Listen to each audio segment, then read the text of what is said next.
खुशामदीद तलबा।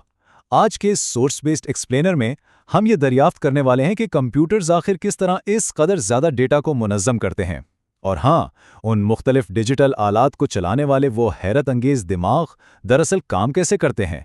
ये नशिस्त वाकई बहुत मालूमाती होने वाली है। हमारा आज का एजेंडा इन 4 अहम हिस्सों पर मुश्तमिल है। पहला, डेटा को मुनज़्ज़म करना। दूसरा, फाइल सिस्टम्स और सिस्टम कॉल्स। तीसरा, ऑपरेटिंग सिस्टम्स की अक़साम। और चौथा, स्मार्टफोन्स और पुराने सिस्टम्स। तो चलें सीधा मौजू पर आते हैं। पहला हिस्सा है डेटा को मुनज़्ज़म करना, यानी डिजिटल मालूमात की उन बुनियादी इकाइयों को समझना जो हर चीज़ की असास हैं। ज़रा सोचें, एक फ़ाइल क्या है? ये दरअसल मुताल्लिका मालूमात की सबसे छोटी इकाई है। चाहे कोई टेक्स्ट डॉक्यूमेंट हो, तस्वीर हो या फिर कोई वीडियो, हर चीज़ एक फ़ाइल के अंदर ही महफूज होती है। ये बिल्कुल हमारी डिजिटल दुनिया की बुनियादी ईंट की तरह है। और फिर आते हैं फ़ोल्डर्स। इन्हें हम डायरेक्टरी भी कहते हैं। अब फ़ोल्डर्स को आप लोग बिल्कुल एक स्कूल बैग या किसी फाइलिंग कैबिनेट की तरह समझ सकते हैं। इनका काम बस इतना है कि इस सारे बिखरे हुए डेटा को एक बेहतरीन और मंतकी तरतीब में रखें। यहाँ एक और ज़बरदस्त चीज़ है, मेटा डेटा। ये दरअसल किसी भी फाइल के बारे में तफसीली मालूमात होती है, जैसे उसका नाम, साइज़ या वो कब बनी थी, बिल्कुल किसी दरसी किताब के इंडेक्स की तरह, जिससे फाइल को खोले बगैर ही उसका सारा पस मंज़र पता चल जाता है। बहुत ही कमाल की चीज़ है। चले अब आगे बढ़ते हैं। हमारा दूसरा हिस्सा है फाइल सिस्टम्स और सिस्टम कॉल्स, जो बैकएंड पर हमारे डिजिटल फाइलिंग कैबिनेट्स को संभालते हैं। यहाँ एक बहुत दिलचस्प मुवाजना देखने को मिलता है। हर स्टोरेज डिवाइस की अपनी अलग जुबान होती है। जैसे पोर्टेबल यूएसबी ड्राइव्स के लिए अमूमन FAT32 दरकार होता है, जबकि विंडोज़ के लिए ख़ास तौर पर NTFS का सिस्टम इस्तेमाल होता है। मतलब हर माहौल का अपना एक बिल्कुल अलग और मखसूस सिस्टम है।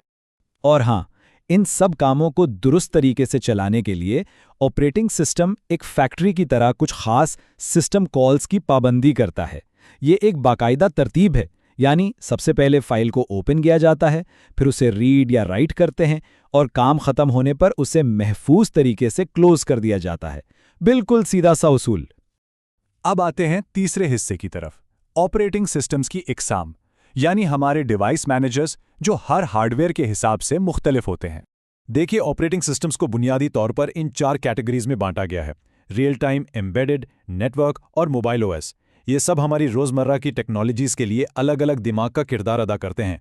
सबसे पहले है रियल टाइम ऑपरेटिंग सिस्टम या RTOS। इसमें सबसे आम बात यह है कि ये किसी भी किस्म की ताख़ीर बर्दाश्त नहीं कर सकता।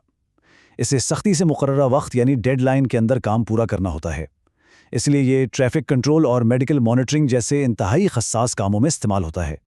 दूसरी तरफ एम्बेडेड ऑपरेटिंग सिस्टम यानी EOS है। हमारे घरों में मौजूद आलात जैसे माइक्रोवेव, स्मार्ट टीवी या वॉशिंग मशीन, ये कोई खाली डब्बे नहीं है। इनके अंदर ये छोटे और इंतहाई मौसर सिस्टम्स छुपे होते हैं जो इन्हें काम करने की हिदायत देते हैं। है ना हैरत अंगेज? फिर आता है नेटवर्क ऑपरेटिंग सिस्टम या NOS। इसका काम एक बड़े मैनेजर जैसा है। ये सिस्टम आपस में जुड़े हुए सैकड़ों कंप्यूटर्स के एक बहुत बड़े नेटवर्क के दरमियान वसाइल शेयर करने और राब्ते की सहूलत फराहम करता है, ताकि पूरा नेटवर्क बगैर किसी रुकावट के चलता रहे। और अब हमारा आखिरी और चौथा हिस्सा, स्मार्टफोन्स और पुराने सिस्टम्स, यानी मोबाइल टेक्नोलॉजी के वो संगे मील जिन्होंने दुनिया बदली।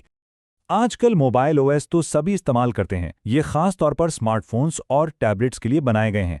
एंड्रॉयड और iOS इसकी सबसे बेहतरीन और जानी पहचानी मिसालें हैं। इनका वाहिद मकसद आज के इन जदीद आलात की तमाम कार्रवाइयों को संभालना है। लेकिन यहाँ एक बड़ा ही दिलचस्प सवाल जहन में आता है। आज की इन टच स्क्रीन्स और जदीद स्मार्टफोन्स के आने से पहले वो कौन सा मकबूल तरीन सिस्टम था जिसने मोबाइल की दुनिया पर राज किया? ज़रा सोचें, कौन सा होगा वो? जी हाँ, वो था सिम्बियन OS। तारीखी हकीकत तो ये है कि मौजूदा जदीद सिस्टम्स के वजूद में आने से बहुत पहले क्लासिक नोकिया फ़ोन्स में इस्तेमाल होने वाला ये सिम्बियन सिस्टम दरअसल इस मोबाइल दौर का सबसे बड़ा और गालिब रहनुमा था। सच में एक शानदार तारीखी यादगार। तो आखिर में एक छोटी सी सरगर्मी, ज़रा अपने घर के इर्द गिर्द नज़र दौड़ाएं और सोचें कि रोज़मर्रा के कितने ही आलात किसी न किसी एम्बेडेड ऑपरेटिंग सिस्टम पर इन्हिसार कर रहे हैं। ये वाकई हैरान अंगेज़ है कि कितने खामोश सिस्टम्स हमारे माहौल को चला रहे हैं। उम्मीद है कि इस एक्सप्लेनर ने इस पूरे मौजू को आप सबके लिए बहुत आसान बना दिया होगा। हमारे साथ जुड़े रहने का बहुत शुक्रिया।